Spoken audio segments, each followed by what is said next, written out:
Hello everyone, this is Pranita Afre and today I'm going to take a new lecture on a lesson called gravitation. That is the first lesson of standard 12 SSC pattern. So let's begin. You all have known or you all have listened to this word, that is gravitation. Yeah, if you see, there are various forces which exist. So if we want to do anything, if we want to move an object, if we want to change the direction of object, or if we want to change the motion of object, or even if I'm lifting this pen right now, so it needs a force, right? So you all are very well aware with the concept of force. Now, what is gravitation? So gravitation is one of the kinds of various forces which exist in nature. So there is a gravitational force, and that is the universal force. That means the whole universe works on the gravitational force, or we can say the gravitational force exists in the whole universe. So, and you know very well about scientist Newton. Yes, so Sir Isaac Newton,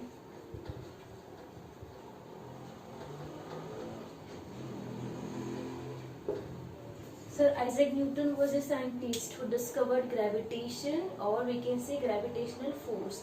So you know the story that he found the force of gravitation because of the falling of an apple from a tree. He was sitting below a tree and the apple fell down, and he just wondered that why does the apple falls down, that means vertically down, and why doesn't it go horizontally, or why doesn't it take a curve before falling to the ground?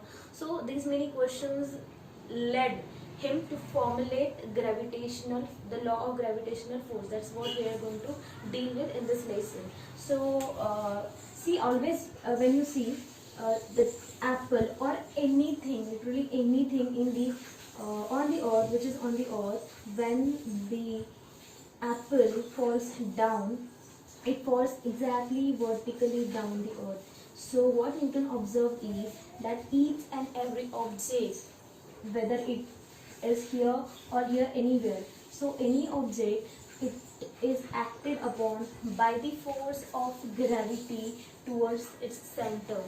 So the gravity always acts towards the center of the earth, right? So that is why that force is acted vertically downward below the object, or we can say the gravitational force acts exactly perpendicular to the object, that is vertically down. And so he formulated the law, or we can say the gravitational force. Okay, so this is how the how Newton came to know about the gravity, and he formulated the law.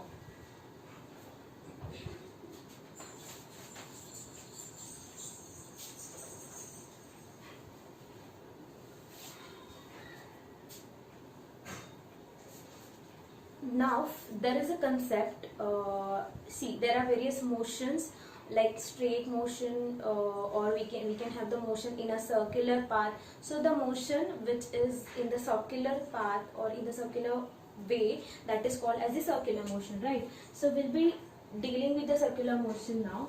So circular motion. Okay, so suppose let's take an example. If you have tied a stone to a string, and if you are whirling it around yourself in a circular manner, right, above your head, if you are whirling it in a circle. Now, whenever you are whirling it or moving it, the stone is moving in the circle. Let's take an example with the help of diagram. So this is the stone which is tied to a string, and here is where you have held that string in your hand. So suppose, and this is the way, or this is the path through which the string that stone is moving. Okay, we are just focusing on the path of this stone and not on the string. So you have held the string in your hand and you are whirling it around the circle, so that the stone is taking a circular path, it is covering a circular path, right? So this stone is in the circular motion now, right? Now what is making that stone to revolve in the circle, in the fixed or specific circle around? That is the force which is supplied over here. That means the force which you are supplying by your hand to the string is holding this stone in the position, and it is making it to rotate in a circle. So this force on the stone, which is acting towards the center of the circle, right, because it is in the circular motion. So the force is acting on the stone, which is holding it into the position. That force it acts towards the center of the circle which it is covering. So this force which acts towards the center of circle is called as the centripetal force.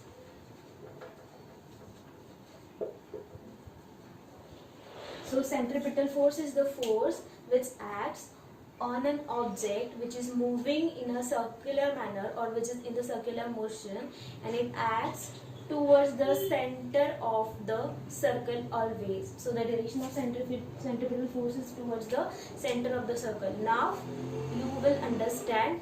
See, whenever, just imagine, suppose this is our earth and this is the moon, right? So as the earth, just consider, because earth is steady, earth is not steady, but in comparison to the moon, so suppose as the moon is moving towards, or it is in the motion, circular motion around the earth, so, and half the moon is held in position, and why does it take the same path always? The reason is this centripetal force, because the earth which acts as the center of the circular motion of moon, so the earth will exert an attractive force on the moon, so that the moon will be held in position and it will always be in the circular motion. Okay, so this is the centripetal force what makes the moon to be in its position. Same is the case with other planets and the sun. If you consider, or if you compare, this is the sun and there are various planets revolving around the sun, right? So there is centripetal force acted by the sun on each and every planet which revolves around it in a circular manner or in a circular motion. So this is all about the centripetal force, and the centripetal force will be dealing with it for the rest of the lesson to make the concept of gravity more clear. Now the next topic is Kepler's law. So there was a scientist known Johannes Kepler, who formulated few laws. Okay, now these laws were based on the motion of planets around the sun. Okay, so the planets revolve around the sun, and while they revolve around the sun in a circular manner, they obey certain laws, and these laws were given by the scientist Kepler. So these are called as the Kepler's law. To make this law understand, let us have a concept of ellipse. So there is this geometrical shape called ellipse. Now what is an ellipse? Suppose there is a cone, okay, and if you cut this cone in an inclined manner, if you have cut this cone in an inclined manner like this, you will get a circle. I mean, that will not be a perfect circle, but that will be the ellipse. So this is how you will get. This is the ellipse.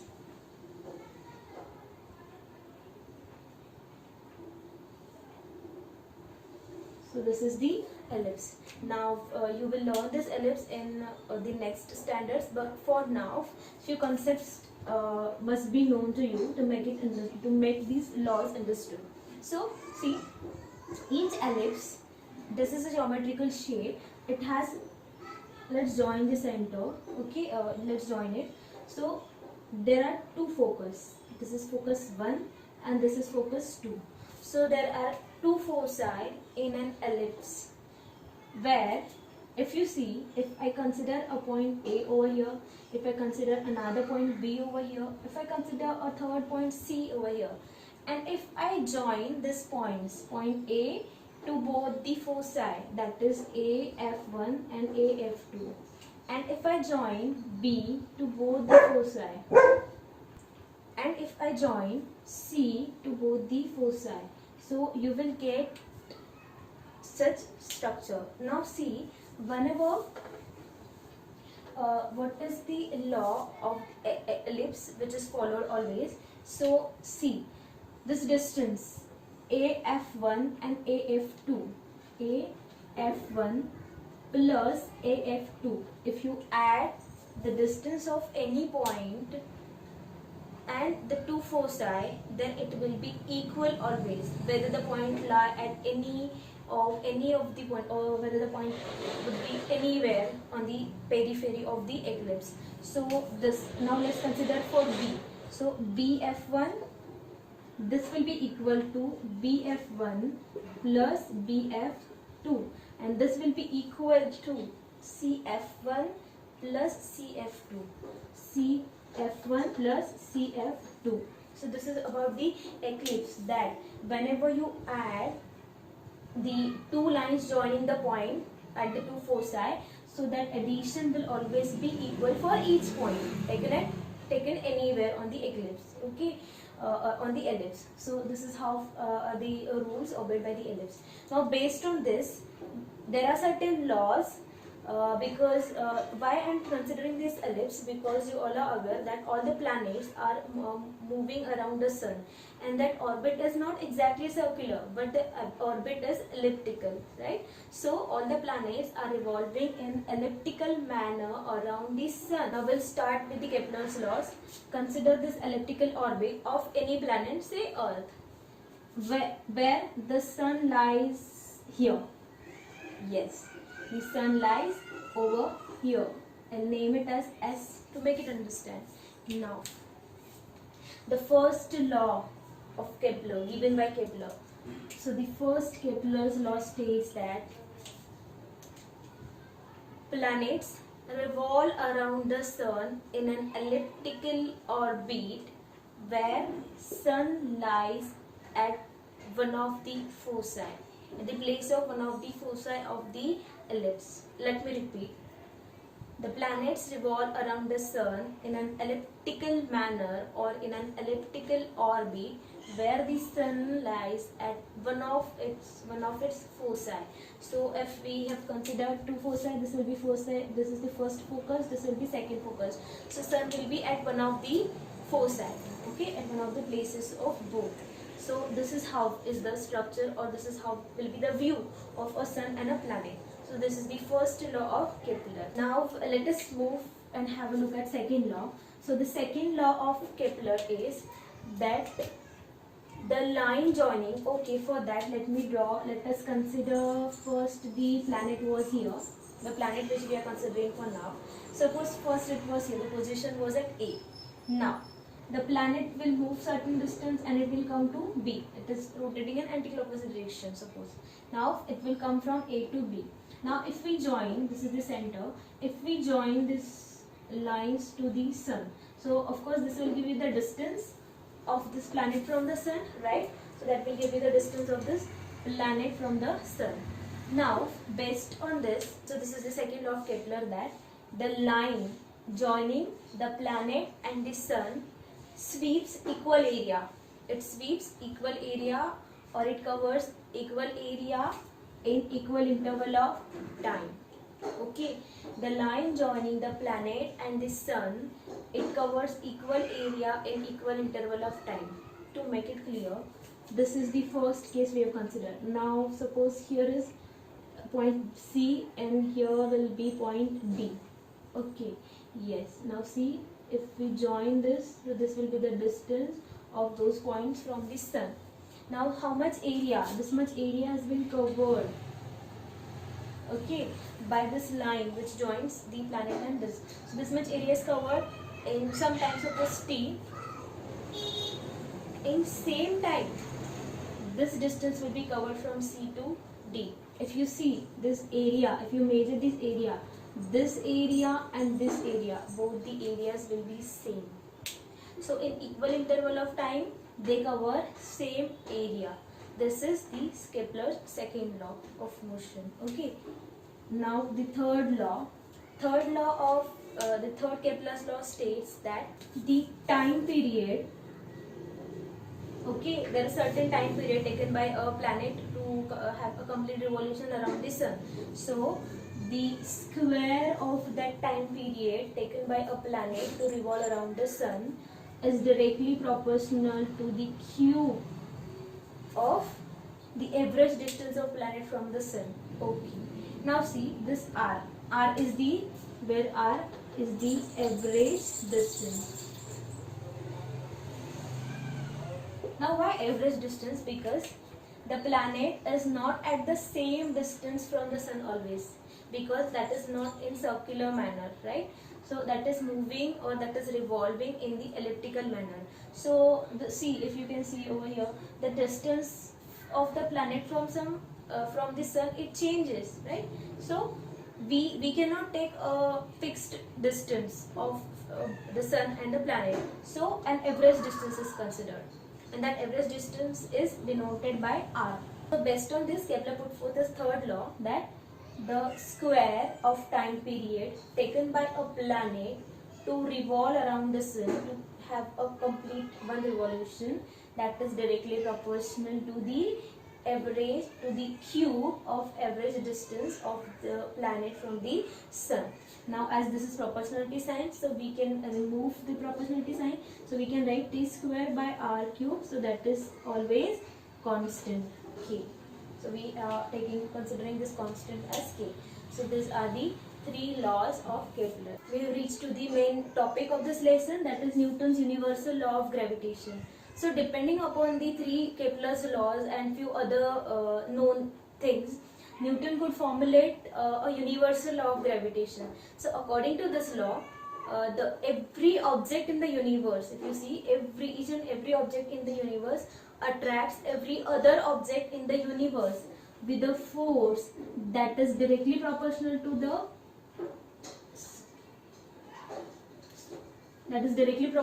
the product of its masses and inversely proportional to the square of distance between them. So if we consider two objects,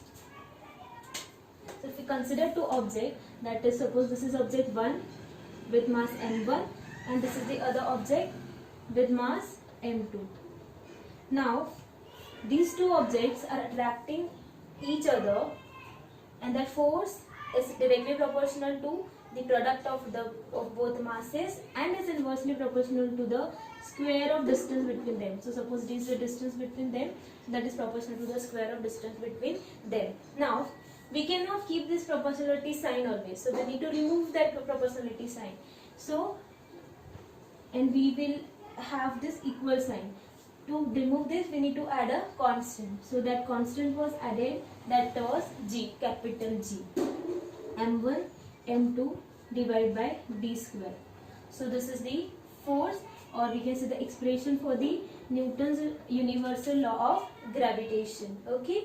Now where this G is called as universal gravitational constant. G is the universal gravitational constant, and its value is found to be 6.67 into 10 raised to minus 11 Newton meter square per kg square. So this is about the F, or the Newton's universal law of gravitation. One thing to remember in this, when we consider mass of any object, that depends upon the object. That means, suppose here I am considering a circular object with uniform density. So the mass will be concentrated at the center of it. Okay. So we are considering the center of mass of any object. So here I am considering the center because that is a circular object, and I have considered that the density is uniform all over the object. Now the object can be irregularly shaped, so we will consider the center of mass. Center of mass is the place where the whole mass of the object is considered to be concentrated.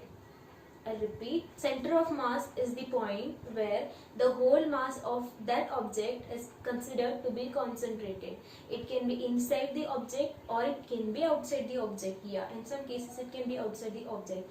So this is to be considered while considering the mass of the object. That means the center, when we will measure the distance, so that distance has to be measured from the center of mass of both the objects. Now let us move to the uniform circular motion, or the magnitude of centripetal force. So here if I consider that the object is moving in a circular manner and the centripetal force is acting towards the center, right? Towards the center of the circle through which it is moving. Okay. Now, this centripetal force is given by a formula, that is F equals to mv square divided by r. So the centripetal force acting on an object is given by F equal to mv square upon r. Now here, as we are considering the circular motion, now see this, where m is the mass of object which is actually moving or revolving, v is the velocity or the speed of object by which it is moving, and r is the distance of this object from the center of the circle. Now we know the formula for speed of the object, the speed. So speed equals to, since speed equals to distance travel divided by time taken to travel the distance. Okay. Now since here we are considering the centripetal force, or we are considering the circular motion, that is why the distance covered by object in circular motion is, suppose the object starts moving from this point, it is covering the whole distance and comes back to that point. So how much distance has it covered? Yes, that is equal to the periphery of the circle, and that is called as the circumference of circle, right? So that is nothing but the circumference, or the distance equals to the circumference of the circle. That is represented by, so that is represented by 2 pi r, right? This circumference of circle is 2 pi r divided by distance divided by time. So time we will consider as capital T over here. Now let's put the value of V in the given equation of centripetal force. So we'll get F equals to mv. We'll put this whole value for V, 2 pi r divided by T.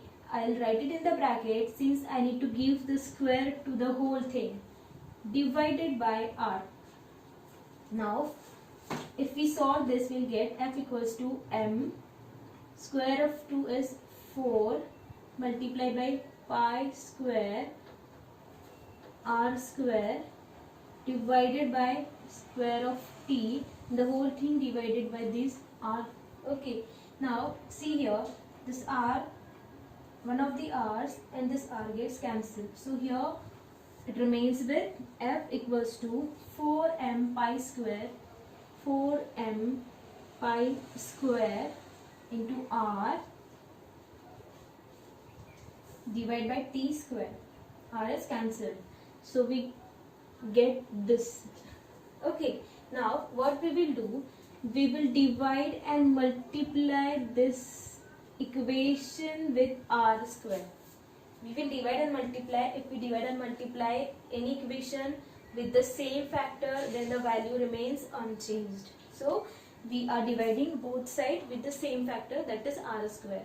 After dividing, what we get is 4m pi square r into r square is r cube divided by t square into this r square. Okay. Now if you look at this formula, what you get, this, see here, r cube and t square. I'll separate these two things. Same formula I'll write, just by changing the places. So 4m pi square divided by r square, and just I'm writing this r cube separate and this t square separate. Okay, so the value is same. Look at this thing, r cube by t square. We know that if you remember Kepler's third law, we get t square divided by r cube is k, that is the constant. So r cube, if you take the inverse of it, r cube by t square is 1 by k, the inverse of it. R cube by t square is 1 by k. So if we put this value in this equation, F equals to 4m pi square divided by r square, and this, in place of this whole thing we are writing 1 by k, right? So if you see, this whole thing is constant. 4, of course, that is a constant because it's a number. M is the mass of object, that will be constant, pi value is constant, and k is constant of course. So what we remain with is f. We can write f is the inversely proportional to 1 upon r square, as these other things are constant. So we get force, we get to see that force is inversely proportional to the square of r. That means centripetal force is inversely proportional to the square of the distance between the object and the center. So this is what we conclude from this equation. So this is it for today's lecture. The remaining lecture I'll be continuing in the next session. Till then, keep watching the videos, keep subscribing my channel, and be safe at home.